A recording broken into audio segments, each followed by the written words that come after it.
Hey guys, welcome back to another video. My name is Lasite. I'm a fourth year medical student currently studying medicine at KDU in Sri Lanka. So this video is going to be about how to gain admission at KDU as a cadet. Now this is a question that's been asked so many times in my comments, so I would like to address this so that I make everyone happy essentially.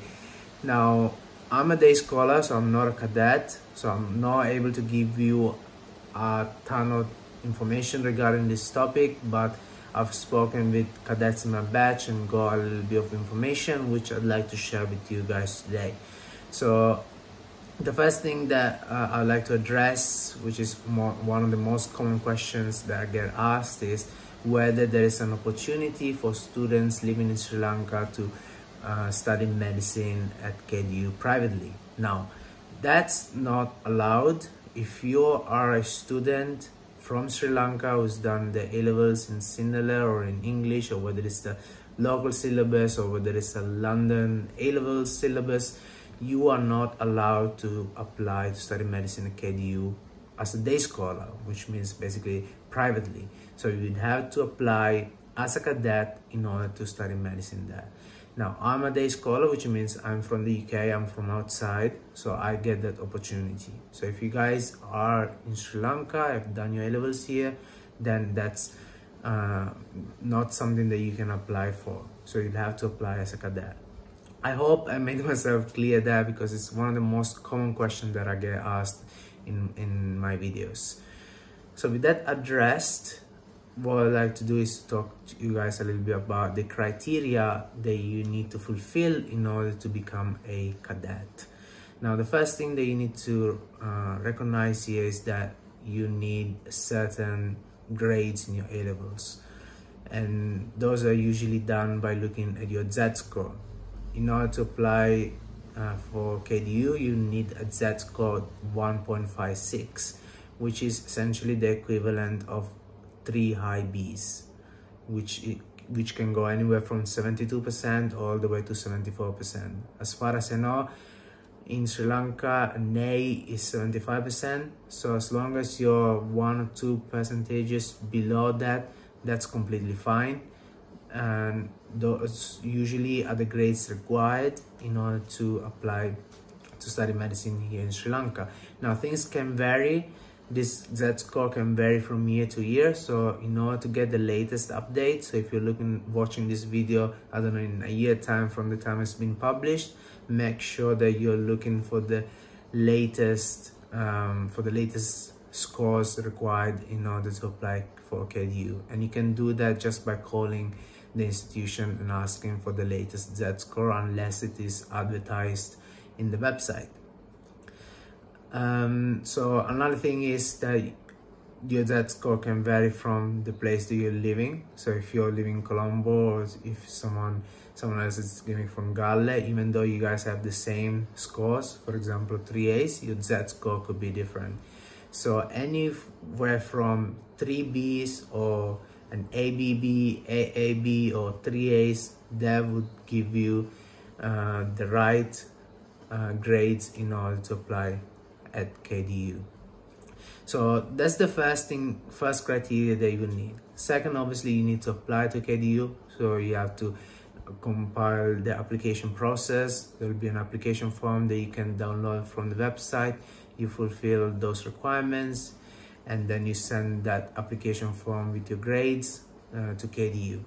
Another thing that you need to take into account that is, if you want to study medicine, you would have to apply with the A-levels of that particular year of application. So if you want to apply in 2023, you would have to apply with the grades that you got in 2023. So if you have done your A-levels in 2021 and got the results then, you can apply in 2023. So if you want to do that, you have to redo your A-levels, and with those results you apply to study KDU. So that's only true for medicine. If you want to apply for other faculties like law or engineering, that's a different story. You can apply with the grades that you got previously.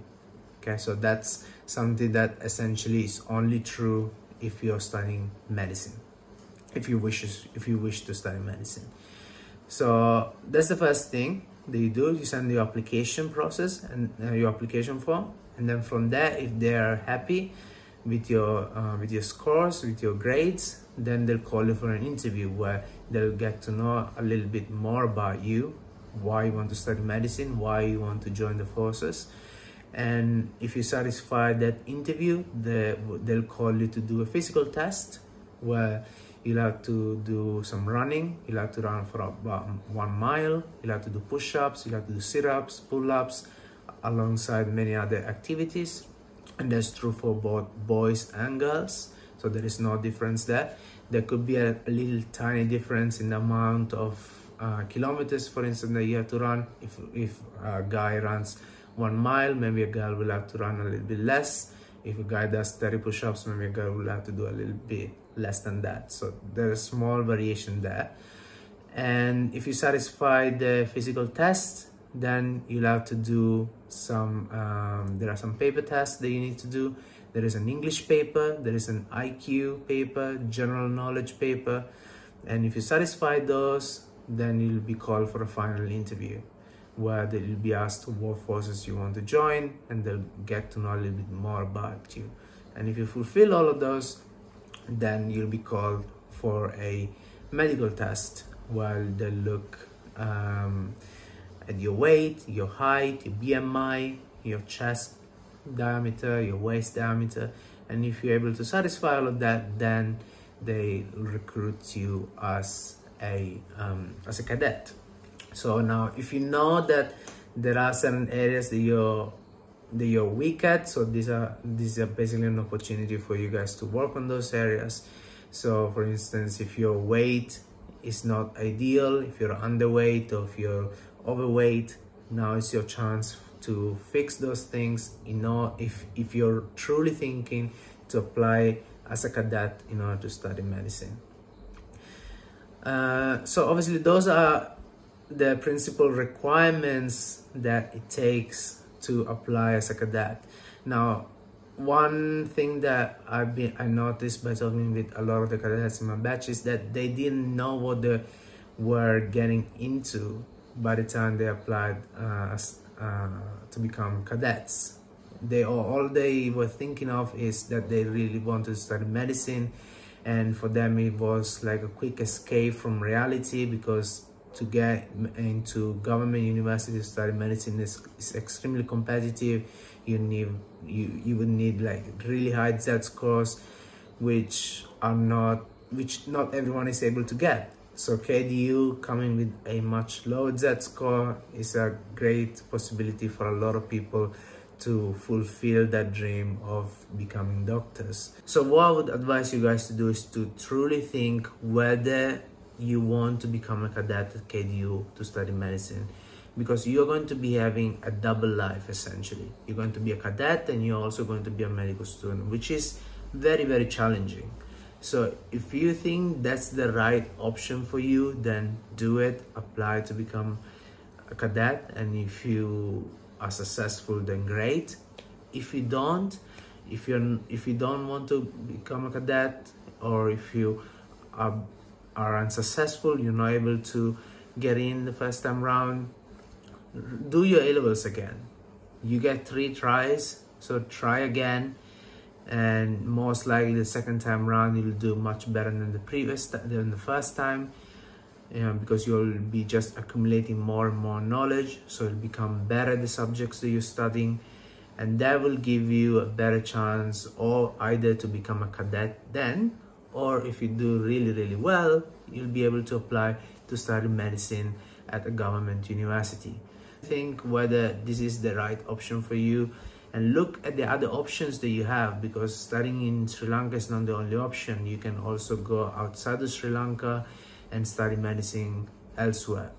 So there are many options that you can take, and make sure that obviously you take the right option for yourself. But if you're truly believing that you want to study medicine, despite whether it's KDU or whether it's another government university, and you don't have the right grades to do so, try again, okay? Not everyone is able to get into medicine the first time around. Okay, so there are a lot of people that try 2 to 3 times even to get into medicine. Don't give your hopes up. If you truly medicine is what you want to do, you're really passionate about becoming a doctor, try to find the best option for you to do so. And if there's anything that I haven't covered in this video today, drop down a question down below and I'll try to answer those questions as soon as possible. Having said that, I'll see you guys in the next video.